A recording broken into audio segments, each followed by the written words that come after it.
Hello. Hello. ఎవరండి? గోపి గారండి. అవును సార్, చెప్పండి. నమస్కారం అండి. నమస్తే సార్, చెప్పండి. మా మిస్సెస్ దాంట్లో పోయిందండి. ఏంటండి? ఆ మిస్సెస్ ఏసులో అని చెప్పి దాంట్లో పోయి దాంట్లో వాళ్ళ మాటలు వాళ్ళని నమ్మి అయ్యో చివరికి చేయబోయిందండి. చివరికి ఏంటండి? మార్పు కనపట్లేదండి అని చెప్పినా కూడా అర్థం కాలేదు సార్. మార్చాలా అంటే చెప్పినా కూడా హెల్త్ బాగలేదు.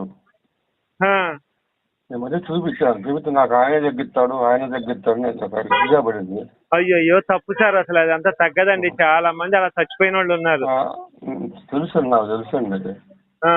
నేను ఫస్ట్ నుంచి కూడా చెప్తానే ఉన్నా. నేను కొట్టాను ఇంత చేసినా కూడా ఇది కాలేదు. అంతే సార్, వాళ్ళు బ్రెయిన్ వాష్ చేస్తుంటారు ఆమెకి. పాపం పాస్టర్లు బ్రెయిన్ వాష్ చేస్తారు. ఇప్పుడు నేనుండి నీ శివశక్తి నీ ఛానల్ చూపిస్తుంది, చూడదు. నాకు చెప్పకొద్దు, నాకు ఎన్ని బోటకలు నాకు వద్దంటది. అయ్యో ఇంత చెప్పినా మనిషి ఏమో వీక్ అయిపోయింది. నా వయసు 61, ఆ వయసు 56. ఓకే అండి. ఈ మధ్య తిరుపతిలో చూపించాను. ఏమైంది సార్ హెల్త్? ఏం అర్థం కావట్లేదు. వాళ్ళు ఏమి లేదు, యూరిన్ ప్రాబ్లం అని చెప్పారు. మొత్తం టెస్ట్ చేసి సింపుల్ గా టాబ్లెట్ ఇచ్చారు. మనిషి ఏమో ఇది అయిపోయింది. తింటూ అసలు ఆహారం షుగర్ ఉంది దగ్గరలో ఒక 10-15 సంవత్సరాల నుంచి. తింటేనేమో వామిటింగ్ కావడం, తింటే అరకపోవడం ఇలా జరుగుతూ ఉంది. మార్చే మార్గం చెప్పండి. దాంట్లో బయటకు వచ్చే మార్గం నాకు కనపడలేదు. ఎన్ని రోజులైందండి వెళ్ళి దాంట్లోకి వెళ్ళి? 15 సంవత్సరాలు దాకా నేను బయట ఉంటుంది. మతంలోకి వెళ్ళి 15 సంవత్సరాలు అయిందా? పెచ్చే ఉంటుంది ఇంకా. మరి 15 సంవత్సరాల నుంచి తగ్గించలేదా? అప్పుడు బాగానే ఉంది మనిషి అండి. వయసులో ఉన్నప్పుడు బాగానే ఉంటుంది కదా. ఇంకా బాగానే ఉంది. ఇది ఇవ్వలే మరి. మనం ఏం చెప్తున్నాను, మనం చెప్పేది అబద్ధం అంటది. నా మాట అసలు ఎందో. అయ్యో ఒకప్పుడు బాగుండేవాళ్ళు వద్దు. ఇప్పుడు ఇద్దరు సంబంధాలు వాస్తవం చెప్పాలంటే ఉన్నామంటే ఉన్నామంతే. మరి దీనికి ఎట్లే సార్, ఇంకా వాళ్ళు అంతేనండి, వాళ్ళు మూర్ఖులుగా తయారైపోతారు. ఇక ఆ పాస్టర్లు బ్రెయిన్ వాష్ చేస్తారు, బాగా బ్రెయిన్ వాష్ చేస్తారు. ఇప్పుడు నా ప్రభు దగ్గర నీలాంటి వాళ్ళు ఎంతమందిని ప్రభు ఇది చెయ్యాలా, మేము అట్టాడారు, మీరు ఆ పని చేస్తారు, ఈ పని చేస్తారు, మీరు తాగుతారు, తిరుగుతారు, అది గుడ్డు. నాకు 3, 2 అబ్బాయిలు, ఒక అమ్మాయి సార్. ఆ యేసుగాడే తాగాడు సార్ బైబిల్లో. యేసుగాడే ఫుల్గా తాగి తిరిగేవాడు. ఇప్పుడు నా 3 పిల్లలకి నేనే చదువులు చెప్పి ఒక టైంలో ఇబ్బంది పడ్డాను. నేను కొన్ని బ్యాడ్ హ్యాబిట్స్ వల్ల మళ్ళా నేనే రికవర్ చేసుకొని అన్ని పిల్లకాయలకి 3 బీటెక్లు చెప్పించి ఒకరు అమెరికా వెళ్ళిపోయాడు, ఒకరి ఉద్యోగం లేదు కానీ హైదరాబాద్ లో అమ్మాయికి పెళ్లి చేశారు, బెంగళూరులో అమ్మాయి. అలా అంటే మా దేవుడు చేశారంట. ఇప్పుడు నేను జాగ్రత్త చేసి రైస్ మిల్ వాళ్ళు అంతే సార్, వాళ్ళు చనిపోయిన దాకా కూడా అదే మూర్ఖంగా ఉండి చనిపోతారు తప్పితే వాళ్ళ మార్పు అనేది అసలు నాకు తెలిసి చిన్న రైతు చూపిస్తాను. తెలియదు అబద్ధము, నువ్వంతా బోటకు చెబుతావు, నువ్వు చూపిస్తావు. మన వీడియోలు వినిపించకపోయినారు, ఇంతలా వింటలేదా? అంత బోటకము అబద్ధము, వాళ్ళు కావాలని మనుషులు పెట్టి చెప్పిస్తున్నారు అని నాతో ఒకసారి మాట్లాడించండి. లేకపోతే ఇట్లా చెప్తాడు, బైబిల్ గురించి బాగా చెప్తాడు అని చెప్పండి. నేను మాట్లాడతాను. అంటే బైబిల్లో ఏముందో వివరిస్తాను. ఓకే, అదే నమ్మట్లేదు సార్, ఎంత చెప్పినా నమ్మట్లేదు. చదువు వచ్చా అండి? మరి బైబిల్ తీసి చదివింది ఎప్పుడైనా? చదువు 9th క్లాస్ చదివింది. బైబిల్ ఎప్పుడు 24 గంటలు అదే పెడతా. పొద్దున్న బైబిల్ ఇంటివే మరి చదువుతూ వచ్చినప్పుడు మరి బైబిల్ చూసి చదువుకోవచ్చు కదండి. ఎంత చండాలం అనేది. దానికి ఇంకోటి చెప్తారు సార్ వాళ్ళు. దానికి ఇంకోటి చెప్తారు వాళ్ళు. ఇప్పుడు చండాలం అంతా ఉంది కదండి బైబిల్లో.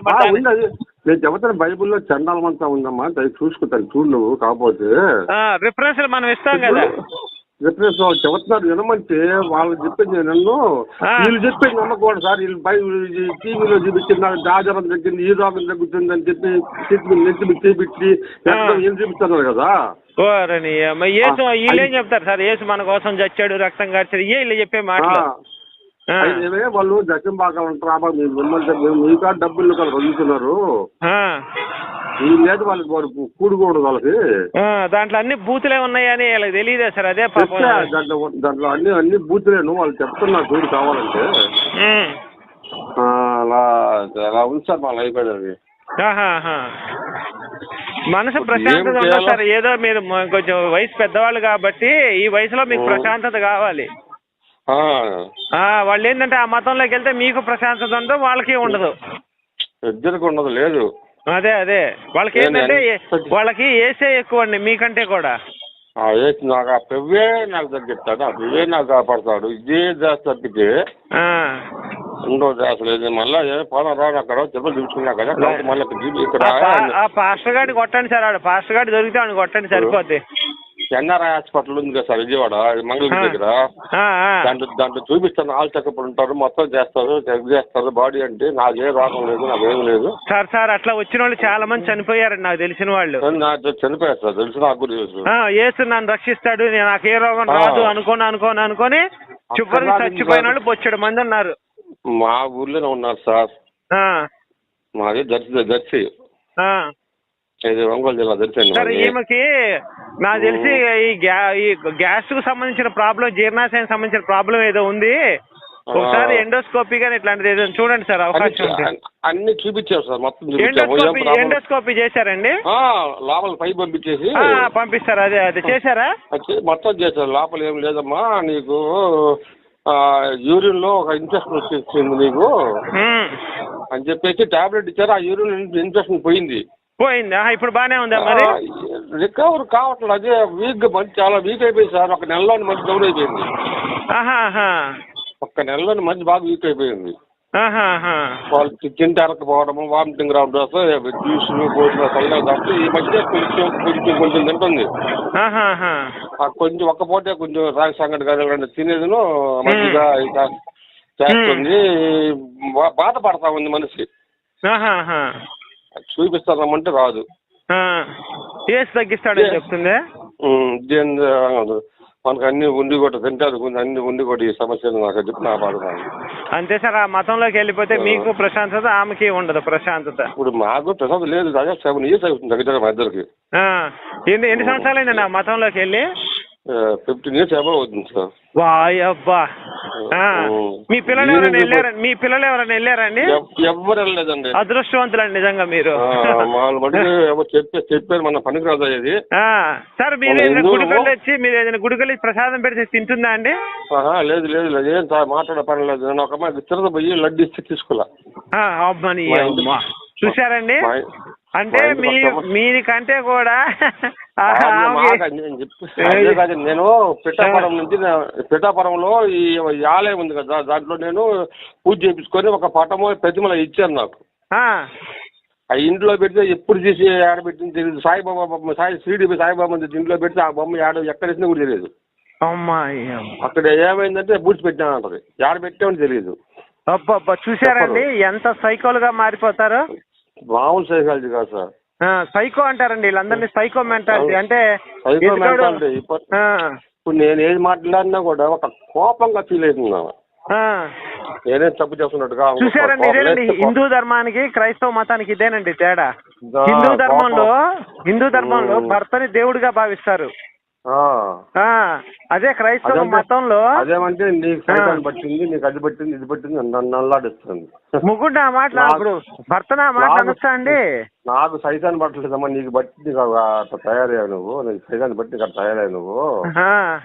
నాకు నీ బతుకు ఎట్లున్నారా? అట్లా పువ్వులు లేకుండా, మెట్టెలు లేకుండా, తాలిపొట్టు లేకుండా, బొట్టు లేకుండా, ఏమి లేకుండా నువ్వు అట్లా తయారయ్యి నువ్వు ఏమైనా అర్థం ఉందా? మనలో ఉన్నారా? మేము ఎందుకు సార్ అందులో ఎందుకంటే మా క్యాస్ట్ కూడా గానులు అని చెప్పేసి మేము ఆయిల్ తయారు చేస్తాం ఫస్ట్ నుంచి కూడా. మేము శివుని ఎక్కువ పూజిస్తుంటాం. ఓకే అండి. మా గాను కంటే శివుడు లెక్కే. ఆ కింద రోడ్లు మనకి ఈమెకి ఎలా పట్టుకుందండి ఇది?